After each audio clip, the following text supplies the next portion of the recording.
Today on the Rise of the Challenge podcast. Other drugs that worked well for me, and I started selling drugs at that point.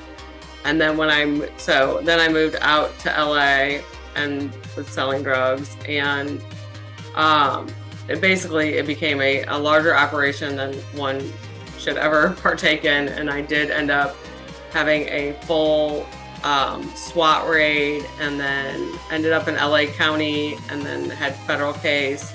So yes is the answer. Welcome to the Rise of the Challenge podcast. So today, she's a personal trainer, DJ, functional diagnostic nutritionist at Samantha Lander. How are you doing today, Samantha? I'm good. How are you? Doing so good. We are so excited to have you on the show to talk about your rise to the challenge. What we'd like to do with all of our guests is go right to the beginning. Talk about where you're from and what you like doing growing up. Well, we just kind of talked about this, but I'm from St. Louis, Missouri. And what it was like growing up. Yeah. What did you like doing? What did I like doing? So I was into a lot of water sports and a lot of right brain activity, I would say. So I did synchronized swimming. I was a rower. I was a water polo player. I was a swimmer. Anything probably art related I was into. I did a lot of the keeping up with the cousins and my brother, I feel like, for my younger years, but I don't know. My life, it on paper looked really, really fantastic, I would say. What specifically about the water sports that kind of drew you to those, especially rowing and things like that, that are the kind of the unique sports out there that maybe it's like one of those items that people find in something? Oh, I don't know. So I do notice that, like, my kid is obsessed with water, but I will run water all the time. Like when I'm doing the dishes, I don't turn it off. I leave it on. Like I'm always running water. It's horrible. Don't tell anyone in California. Like, right. And then, my mom we swam a lot. We had a lake house. I'm not sure my brother was a swimmer. I don't know where the draw is. I know the synchronized swimming started where I went to the pool and I saw the girls in the glittery swimsuits. And I told my mom I want to wear the swimsuit. So in order to wear the swimsuits, I had to participate in the sport. So I didn't necessarily go into that wanting to do the actual sport. So, how that went. Was there one that kind of took more passion for you? You kind of wanted to pursue even more than the others? Yeah, so for me, I'm not very good at individual sports. It causes like severe anxiety. So swimming, it's like you go and you swim and it's just you. Yep. So for me, I started rowing junior year of high school, and that was it. I loved every bit of it. I had structure, I had discipline. My coach was a hard ass, but like it's what I needed. I need that kind of like role model in my life, and it clicked. I mean, I just looked up to him. I do better with men, so it was always like he just was like a great figure in my life, and still is. So I was a rower. I was the number one varsity 8 junior and senior year when I was rowing for St. Louis Rowing Club. Wow. I mean, I remember I see them all the time at the Creve Coeur Lake. Yep. Did you ever think about pursuing that within college or I did. after that? Talk about that and how rowing was a factor. Okay. So when I went to college, it was Division I. It was the first year women's rowing was Division I. So I started, but there's no way. I'm 5'4". Like, I'm not a Division I Michigan rower. And so I stopped doing that. And then I was a coxswain for the men. And then between me wanting to drink and do the college thing and like have a life for the first time in a long time, and I just opted to do that. And it was cold. It was really cold.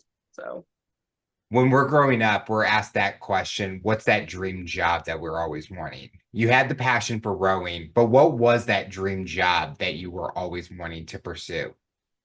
Oh God. Well, I mean, it was probably when I moved out to LA, I decided that my job fell through and I decided to become a DJ, and I bought 2 turntables, and that's sort of what I did. It's good and it's bad that like when I have an idea and I feel like in my gut it's going to work, I can visualize it happening very easily, and I can just kind of like go without the fear of failure. Mhm. Uh, I don't know. I don't have a massive fear of failure. There's anxiety around things I know I don't do well, but if it's something I'm passionate about, I just kind of go. The good and the bad. I've done some bad things very well too. Think a lot of people are like that. Fear is not a factor if they love doing it because they know they're just going to overcome those things eventually if they're being challenged with it. You talked a big thing about structure and going from rowing in college to kind of that party lifestyle scene. Was that structure kind of out the door and you kind of were like letting loose and kind of being free in a way? I stopped rowing freshman year of college, so that structure was gone pretty quickly after that. But I'd always kind of had like that party mentality. Even in high school, I got myself in a lot of trouble. I just was really good at getting myself out of trouble. And but junior year of college is when I got myself more into that whole party scene for sure. I was flying out to LA a lot, and that's where I kind of got introduced to that more and more. And so it just sort of flourished when I got out to LA. I Did moved after college. Did it ever lead to being more? Did it lead to criminal? Did it lead to addictions? Did it lead to kind of where you Have you read my bio? I mean, I don't know. This is weird. No, yes, it did. So junior year of college, I started bringing drugs back to school. I was out in LA one weekend and, I got introduced. I was always a drinker. Or, well, I drank because that's what was available, but I was a blackout drinker. I did not like anything about it. I hated it. And so I found my perfect cocktail, I would say, when I went out to LA. And that's when I started using a lot of GHB. And that's where I tried meth for the first time. And it oh was very, very different than like St. Louis meth. I mean, it is what it is. I'm a drug addict, but it was like the glamorous drug out there. And so, but when I did it, I was definitely self-medicating for ADD and ADHD or ADHD. I felt normal. I was able to come home and be able to like read a book and be leveled out and not have that like monkey mind and be all over the place. And I was able to all of a sudden take tests and I did really well in school. So for me, it was definitely self-medicating, but then I also found like all the other drugs that worked well for me. And I started selling drugs at that point. And then then I moved out to LA and was selling drugs and um it became a larger operation than one should ever partake in. And I did end up having a full SWAT raid and then ended up in LA County and then had federal case. So yes is the answer. was that Ended a up ended up in rehab. Oh yeah. did anyone know that you were participating, like your close friends, family Yeah. members? My parents, I kept them at a distance. I mean, they were in St. Louis, I was in LA. So no, I would say right before things got bad, I remember my mom came out and just like slept on my couch for like a week. It's like, I don't know. I just feel like my maternal instinct said to come here. And I was like, so I mean, I hid it from her, but they knew something was wrong, like not right. I was not right. Um, but I just didn't talk to them. Like I kept everything at a distance. My friends, but at that point they were all party people. My really, really close friends, I would say I did not see as much. They sort of separated themselves from me, but that's just because I mean, I was in a toxic relationship. I mean, they would have helped me if I had called, at the end of the day, they were there for me. But I was in that world. So I wouldn't say there's such thing as like just do people know because they're all my people were doing it. I was the person that they came to, or whatever. When would you say would be the biggest like kind of wake up call during like this process that you've been on with the drugs, the alcohol? When was it kind of like, I need to change, I need to get better? Was it rehab and learning that you can't go down this road anymore? For me, it was before rehab, and I knew I'd be sick and tired of being sick and tired eventually. And I was just like hoping I wouldn't die or like something really serious. Well, I already had some serious things happening. And I kind of just like looked at my dog and asked my dog if I should go to treatment. And that was it. She put her head on my lap. I called my parents. I told them I need to go to rehab. And I have not said that was April 19th, 2006. And I did not pick up, I have not done any of those drugs. I did relapse after 13 years on alcohol, but I've not done any of the drugs or anything since then. I mean, a relapse is a relapse, but that was probably one of my first really big aha moments. Um, you're so disconnected from anything spiritual at that point that it's hard to grasp onto it. So I'm lucky that I got that much. So I'm just grateful that happened at that moment. So After coming out of rehab, did you need to have like a new kind of atmosphere, maybe not being a DJ, or did you still pursue DJing, or did you find another route that kind of would help you stay out of that scene in a way? I don't know, I got out and everything I owned had been sent back to St. Louis from LA. I got my probation transferred. I moved home. I thought about trying to pursue like music production in St. Louis, and the scene was just there wasn't really a scene. It wasn't like LA. I'm not going to get thousands of dollars to go Mhm. DJ at all. But I mean, I had a retail job. I was trying to figure it out. I still was kind of like, I still feel like I haven't grieved for the loss of my DJ like career. There's times where I get really sad about it, but then usually if I do have an opportunity or go out, I'd rather choose dancing than like just go dance for a couple hours and be done than actually DJing sometimes. But and then when I moved home, I ended up getting a federal case and I was looking at 22 to life. So there was no DJing or anything. I was just trying to get through. And I ended up with 27 months federal time. So I got out, got a job, and that's when I became a personal trainer. During those 27 months, what did it teach you about yourself? What did you learn through that time where you're kind of in that cell alone, kind of thinking? Oh, I wasn't in a cell. Oh, not a cell. So when I was in LA County, they had like, well, none of them had, I mean, there were cells, but when I was in federal, I went to a federal camp. So it wasn't, it honestly, it's probably, so for me, I always say, like my higher power has jokes. And so I probably would have learned my lesson after like the one case, Mhm. but then I got another one thrown after me. And I mean, I didn't have a kid. I just got out of like the most toxic life ever. It's like the life break I would say that I probably needed. If it were now, it would be very different. But no kid, no job. I was 26. My parents were still very supportive.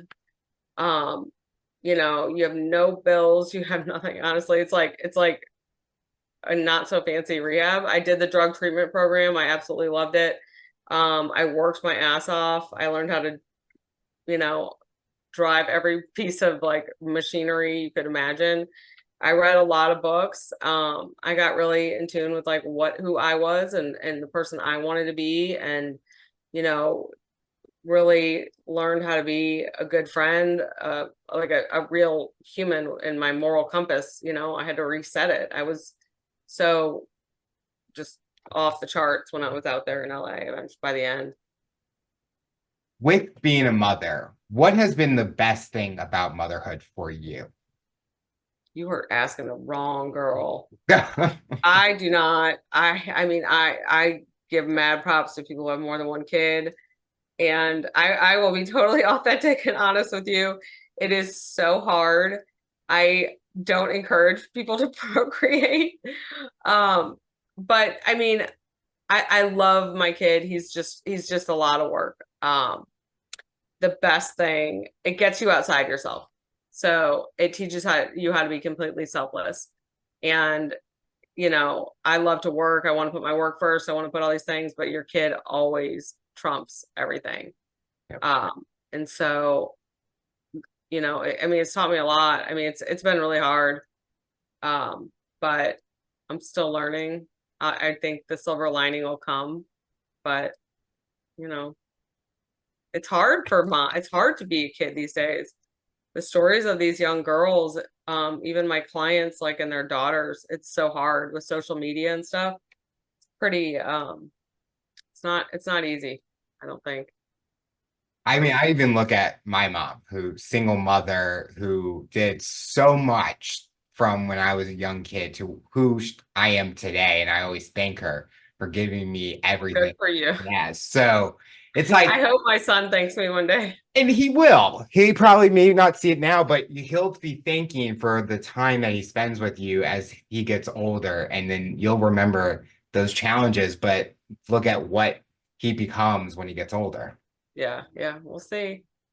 We talked in the intro, personal trainer and a nutritionist. When did you find the passion getting into like the health space? And when was that moment for you?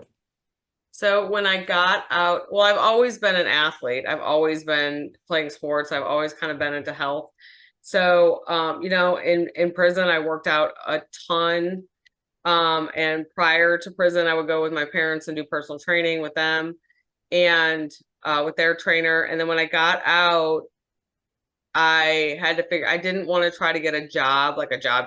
I worked at Ann Taylor Loft, but I didn't want to get like, I wanted to, my charge ended up being money laundering. And so getting a job is not going to be the easiest thing in my mind. So my entrepreneur self, I decided to become a personal trainer, and I just did really well doing that. But I was really sick. So I had like, I mean, I was kind of a sickly kid. Like I just had these underlying stomach aches all the time. I felt bloated, like just bowel problems, stomach problems. Nobody could ever figure it out. And that kind of came back full force. Even when I was a trainer, I was eating perfect, working out a ton, but I was like, I felt worse and worse and worse. I was putting on weight. I was retaining water. I had chronic diarrhea. It was like bad. And so I realized at that point that there's more to just working out a lot and eating clean. And so that's when I started, became a functional diagnostic nutritionist. So what I do is like root cause health and wellness. I actually retired from training. I mean, if like someone really wants to, I will. But I run specialty labs. So I will run like hormone panels, adrenals, look at cortisol, look at the gut, look at food sensitivities, come up with nutrition plans and all that stuff. So that's kind of what I do now full time. I would say I just opened another company, a contrast therapy company. You'll have to come. You're in St. Louis, Yeah. where we do breath work, cold plunge, sauna. Ooh. We have a spot open this Saturday if you want to come. I mean, the Oh, cold plunging, you see the videos yeah, it seems like everyone is doing cold plunges and they're yeah, yeah, building in their backyards, basically. yeah. When people are coming to you for your information, how are they connecting to you? What would you say your specialty is than someone else that may be doing something similar? I probably because I've been through all of it, honestly, is one of the biggest factors is I can completely empathize with what almost everything my clients are going through, whether it's, I work with a lot of women. I either work with like entrepreneurial men who just want to optimize and create longevity and like biohack their health, or I work with women who are just, they have their own business, they have 3 kids, they hustle and bustle, they're just busy as all hell, and they just feel like crap. It goes beyond just like I want to lose weight for them. It's to the point where like they have chronic brain fog, they're bloated, their hormones are a mess. And so it's usually a referral or social media, or I mean, I don't know, they kind of come from everywhere. I'm doing some more health and wellness events just in my community as much as I can to try to help, share the knowledge of everything I went through, and being told everything's fine by a doctor and it's normal, nothing's wrong, when like something is not right. So I get a lot of those people. Do you feel that having that background as an athlete helps you become better with what you do because you have the experience with staying fit and things like that, where you can transfer the same skill sets over? No, I don't, because how I used to train, I mean, honestly, how I used to train as an athlete was such overtraining and so hardcore that I honestly would not recommend that to any female and over the age of 25. You don't need to work out that hard. It shouldn't be that hard to reach your goals. And if it is, something else is going on. We talked during this interview growing up in St. Louis and living in St. Louis. What is something that you enjoy doing that maybe people don't know that you'd like doing? Is there a secret fun thing you're doing on the weekends? Everything I do, I love. So I mean, I love my job. Like, I hate that I just, it's, feast or famine sometimes, but I do love my job. I do a lot of hot yoga or, and if it's in a room that's like hot as hell and it's yoga, it's like my jam now. I'm really into that. I do like going to like the farmers markets. I love going to a movie when I get a chance. I usually just with my kid now. Um, and then now I'm running a contrast therapy company, so creating that space for people, it's been really rewarding, and I really am enjoying that. The best thing for me probably be to do nothing and to sit is what I should do. But and then during this, I go to Barkay a lot. It's a big dog park Oh yeah. down. Yeah, I am always there. I'm a super extrovert until I'm not. So I get like my fix and then I come home. Um, but yeah, that's sort of, that's like where you find me. I don't know. Otherwise, I don't have a lot of free time. I do sweat lodges every once in a while at a friend's farm. I go to meetings, kind of my life.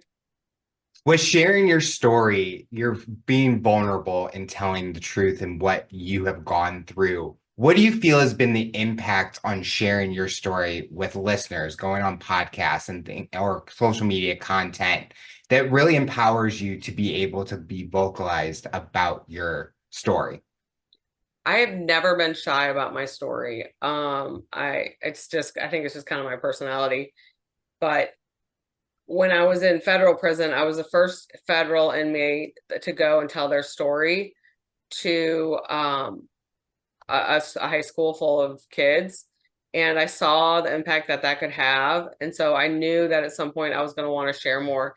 And I told a lot of my personal training clients for years, they all knew, all the girls knew I would use my story for when it needed to be used. But otherwise, for me, I would say I hit I hit 40 and I just stopped giving a fuck about what anything. I didn't care. Like, I was like, I'm just gonna lay it out there because I had relapsed on alcohol and it was so bad. It just went so south. And I realized the impact like of that mommy wine culture and just how hard it is to not drink. Like, if I had told someone like, oh, I'm going to start using meth again, they probably would have said something. But I got the green light because it was alcohol, and that happens on a day-to-day basis. And women are trying not to drink and have problems, and they're hiding it. And I just felt like the more I share about it, the better. I have it helps people. Being quiet isn't going to save a life. It's just not. And for me to tell people all the crazy shit and be open about it, I mean, yeah, I fucked up, a lot of times, and I did stuff that I probably shouldn't do because I was drinking. I mean, my drug days, like I don't think it's highly relatable that you had a SWAT raid and but the drinking, I think it was so relatable that I decided and I saw the impact that it had on my health and my gut health and my hormone health. And so I just was like, I'm going to tie all this together one day. I know it. And it just sort of happened. Like, I'm on a lot of the podcasts now with the sober community.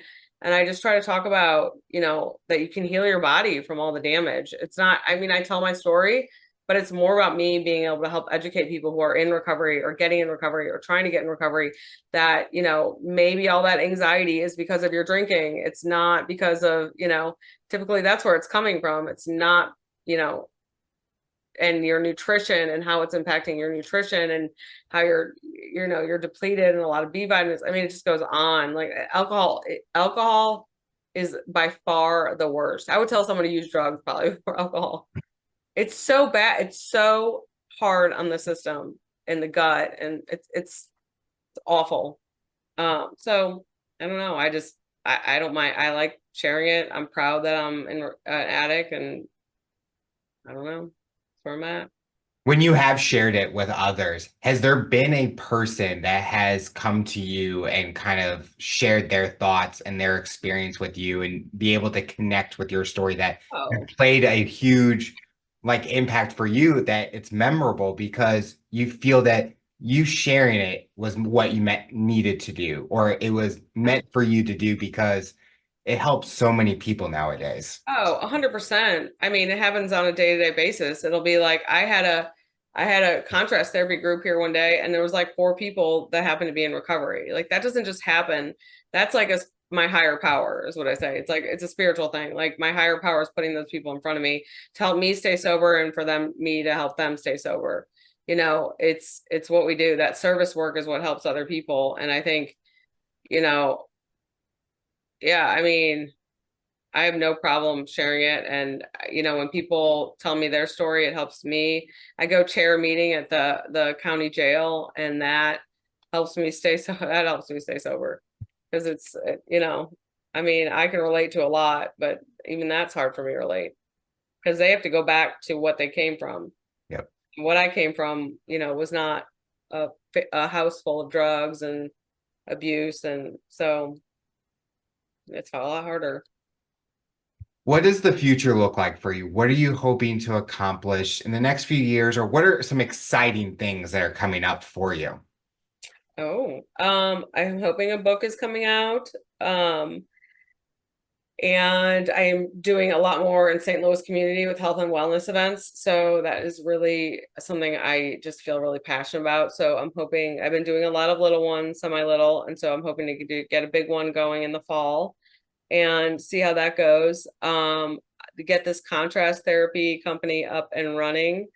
Um, and I think there's massive opportunity in that if we can do that, learn how to delegate tasks and I hired someone, so this has been a new experience for me. And then public speaking. I I have a really good opportunity with some people to help train me in that area, and then that's it. I want to do a lot of public speaking, hopefully. I was thinking public speaking, just with the Oh, kind of the topics are so impactful, and oh especially public speaking. I can see you totally getting up on stage and doing that. yeah. Well, thank The you. the final question I'll ask you for someone that's listening to this interview, based on your journey and experience, what tips or advice would you give them to overcome obstacles, accomplish their goals, and rise to the challenge? Oh boy. Um, Failure. Well, let's see. Do you want them health related, or is this just anything related? Anything. Well, I think a big one that people hear a lot is, when you fail, that's an opportunity to grow. And if you're not growing, you're dying, you know? And I think that's really important. And I think a lot of people get stuck on age. So they're like, oh, well, I'm too old to start doing something like that. Or but like, I don't know. I feel like if you have a passion and a will and a drive for something, it just picture what you want to see and go for it, find a way. Life is really short. And if you're having health problems, be really proactive and not reactive till they get too bad, or just take care of your health and don't, a lot of people you take your health for granted. I see it day and day, I guess. That work.